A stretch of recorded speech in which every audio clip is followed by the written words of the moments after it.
Hello.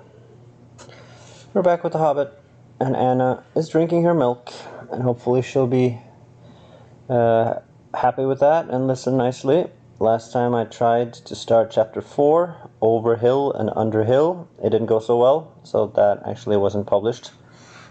She was not quite in the mood to listen, but we'll try again. It's The Hobbit, chapter 4. There were many paths that led up into those mountains, and many passes over them, but most of the paths were cheats and deceptions and led nowhere or to bad ends, and most of the passes were infested by evil things and dreadful dangers.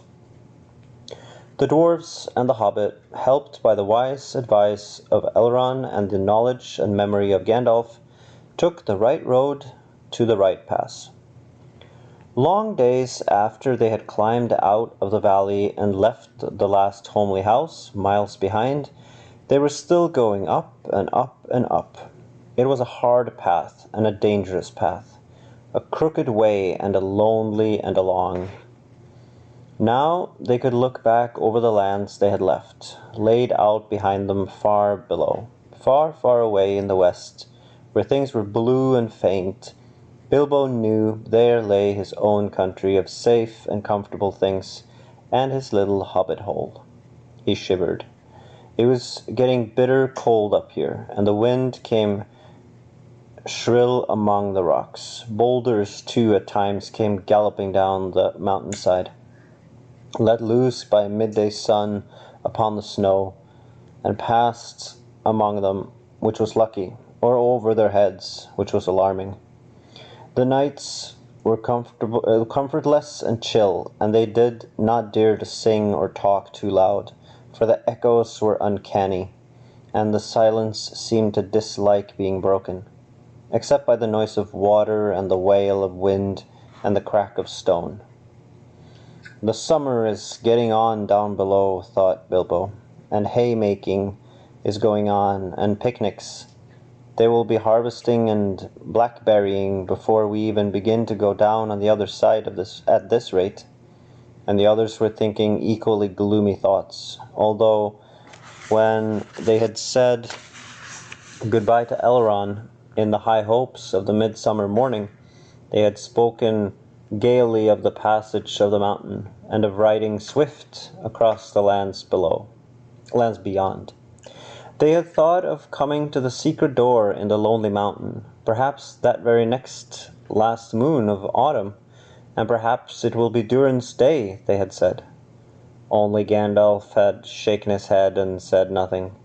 Dwarves had not passed that way for many years, but Gandalf had, and he knew how evil and danger had grown and thrived in the wild, since the dragon had driven men from the lands, and the goblins had spread in secret after the battle of the mines of Moria. Even the good plans of wise wizards like Gandalf and of good friends like Elrond go astray sometimes when you are off on dangerous adventures over the edge of the wild, and Gandalf was a wise enough wizard to know it. He knew that something unexpected might happen, and he hardly dared to hope that they would pass without fearful adventure over those great tall mountains and lonely peaks and valleys where no king ruled. They did not. All was well until one day they met a thunderstorm. More than a thunderstorm, a thunder battle.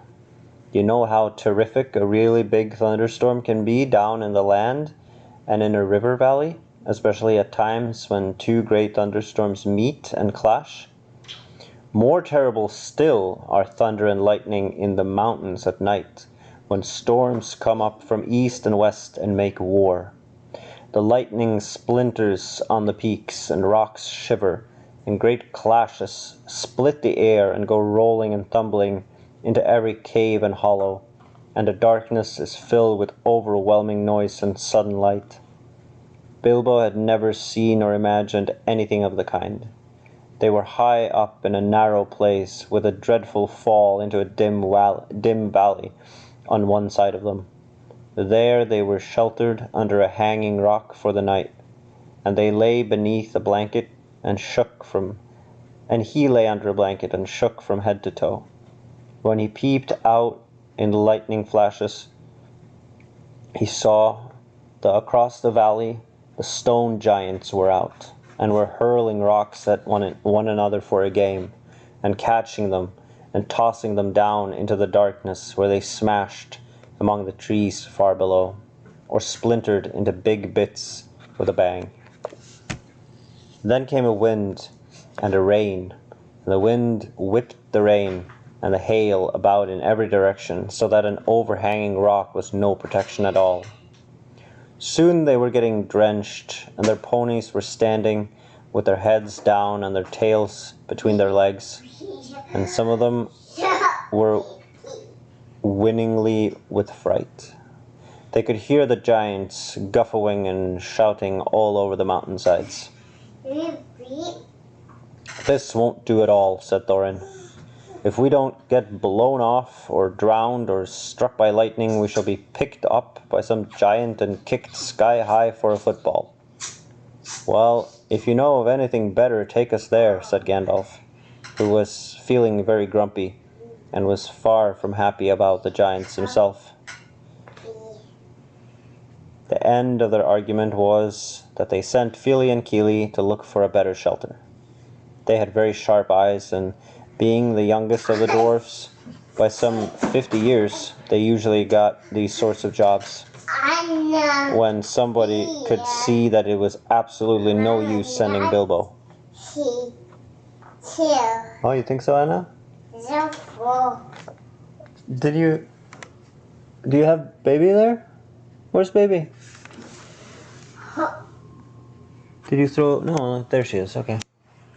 It looked like you were standing there with baby and you were both listening. Uh-oh. Yeah, get baby. No? Is she comfortable down there? Uh-oh. Maybe you'll be too if you sit down. Yes. Yes. Yes.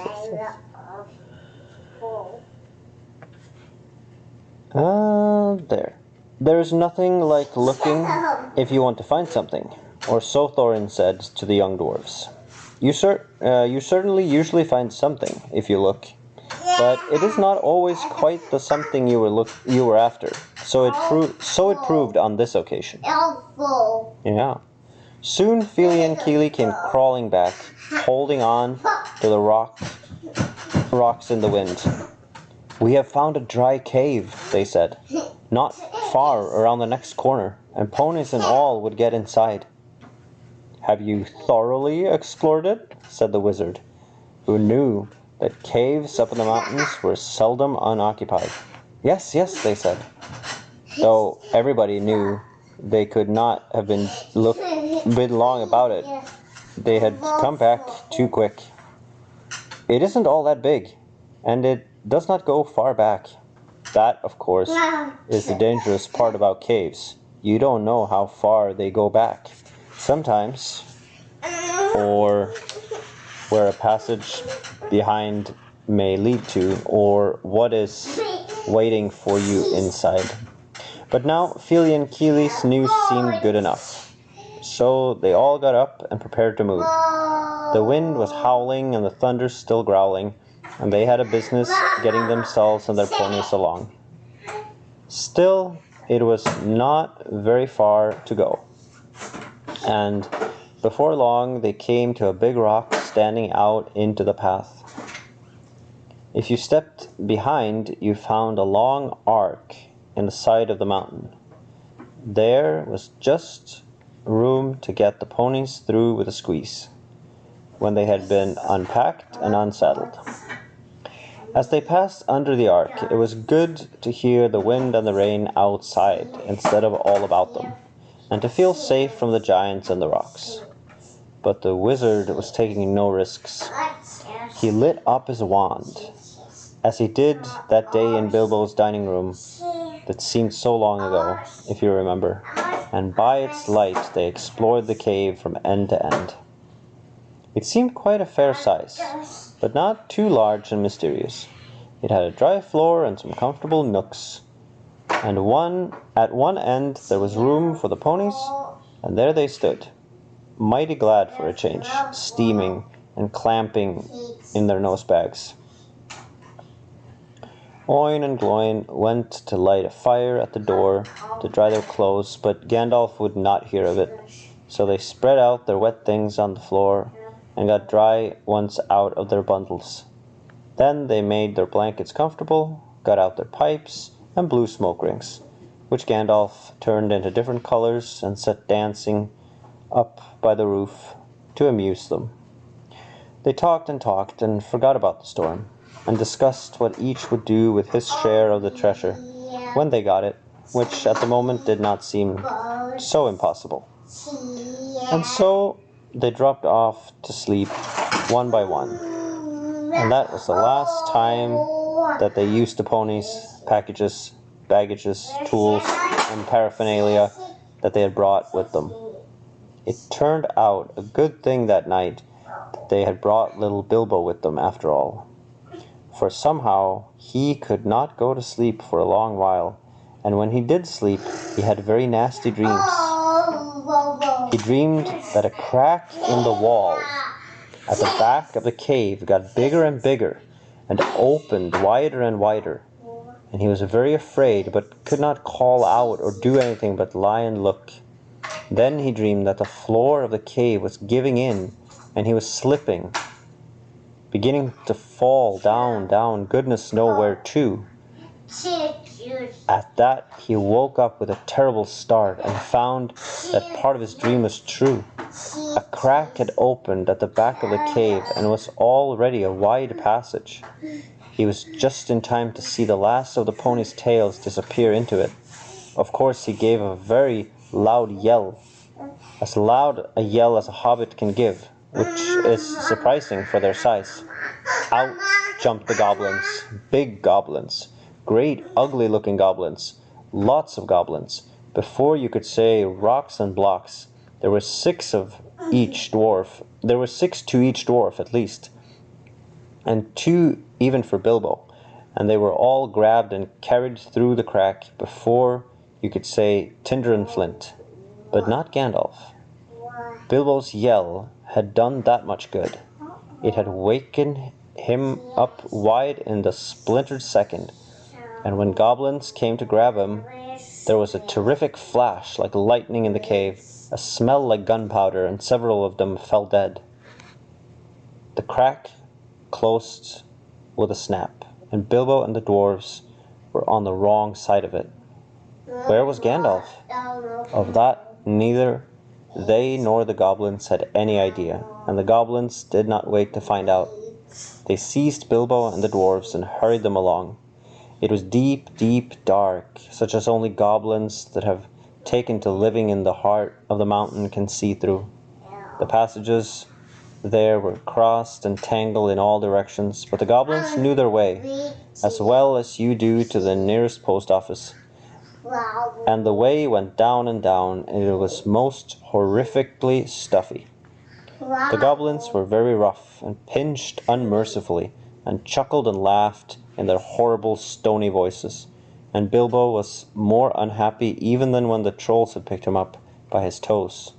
He wished again and again for his nice, bright hobbit hole, not for the last time. Now there came a glimmer of red light before them. The goblins began to sing or croak, keeping time with a flap of their feet on the stone, and shaking the prisoners as well. Clap, snap, the black crack, grip, grab, pinch, nab, and down, down to Goblin Town you go, my lad. Clash, clash, crush, smash, hammer and tong, knocker and gong, pound, pound, far underground, ho, ho, my lad. Swish, smack, whip, crack, batter and beat, yammer and bleat, work, work, not dare to shirk, while goblins quaff and goblins laugh, round and round for underground, far underground below, my lad. It sounded truly horrifying. The walls echoed to the clap, snap, and the crush, smash, and to the ugly laughter of their ho, ho, my lad. The general meaning of the song was only too plain, for now the goblins took out whips and whipped them with a swish smack and set them running as fast as they could in front of them, and more than one of the dwarves were already yammering and bleeding like anything when they stumbled into a big cavern. It was lit by a great red fire in the middle, and by torches along the wall, and it was full of goblins. They all laughed and stamped and clapped their hands when the dwarves, with poor little Bilbo at the back and nearest to the whip, came running in, while the goblin drivers whooped and cracked their whips behind. The ponies were already there, huddled in a corner, and there were all the baggages and packages lying broken open and being rummaged by goblins, and smelt by goblins, and fingered by goblins, and quirled over by goblins. I am afraid that was the last they ever saw of those excellent little ponies, including a jolly sturdy little white fellow that Elrond had lent to Gandalf, since his horse was not suitable for the mountain paths. For goblins eat horses and ponies and donkeys and other such much more dreadful things, and they are always hungry. Just now, however, the prisoners were thinking only of themselves. The goblins chained their hands behind their backs and linked them all together in a line and dragged them to the far end of the cavern with little Bilbo tugging at the end of the rope.